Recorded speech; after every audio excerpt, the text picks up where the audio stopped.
દેશભરમાં હાલ જમ્મુ કાશ્મીરના પહેલગામમાં થયેલા આતંકવાદી હુમલાને લઈને ભારે રોષ જોવા મળી રહ્યો છે। ત્યારે સુરતના યુવકોએ જમ્મુ કાશ્મીરના લાલ ચોકમાં પહોંચી ભારતનો ઝંડો ફરકાવ્યો હતો। સાથે મેં હિન્દુ હું માર દો ગોલી લખેલી ટી-શર્ટ પહેરી ભારત માતા કી જયના નારા પણ લગાવ્યા હતા।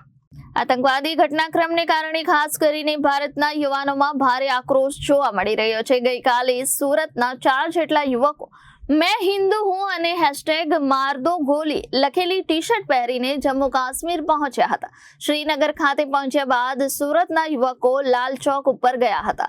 લાલ ચોકમાં જઈને સુરતી યુવાનોએ ભારતનો તિરંગો લહેરાવ્યો હતો અને ગર્વથી હમ હિન્દુ હૈના સૂત્રોચ્ચાર કર્યા હતા। તેમણે ભારત માતા કી જય વંદે માતરમના નારા પણ લગાવ્યા હતા। સુરતના યુવકોએ કહ્યું કે અમે જ્યારે લાલ ચોક પહોંચ્યા હતા ત્યારે અમારી ટી-શર્ટ ઉપર હમ હિન્દુ હે માર દો ગોલી લખીને ગયા હતા। ત્યારે આર્મી વાળાઓએ તેનો કોઈ વિરોધ કર્યો ન હતો, પરંતુ સ્થાનિક પોલીસ દ્વારા અમને વારંવાર આ બાબતે ટોકવામાં આવી રહ્યા હતા કે હમ હિન્દુ હે એવી ટી-શર્ટ પહેરીને તમે કેમ આવ્યા છો। સ્થાનિક પોલીસે અમને સ્પષ્ટતાથી જવાબ આપી દીધો હતો કે આતંકવાદીઓએ જેમને મોતને ઘાટ ઉતાર્યા હતા તેમને કયા ધર્મના છો તે પૂછીને ગોળી મારી હતી। તેથી અમે એમને અમારો ધર્મ બતાવવા માટે આવ્યા છે। ડરવાની કોઈ જરૂર નથી, અહીં લોકોએ ફરવા આવવું જોઈએ।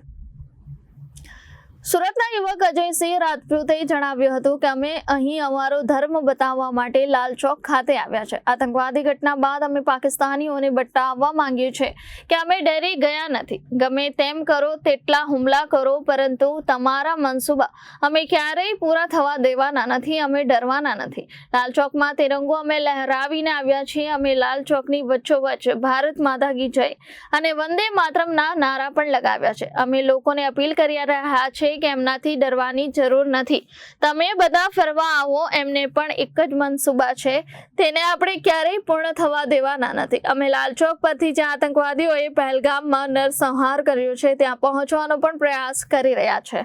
Reporter Arvind Rathod, Janadesh news, Surat.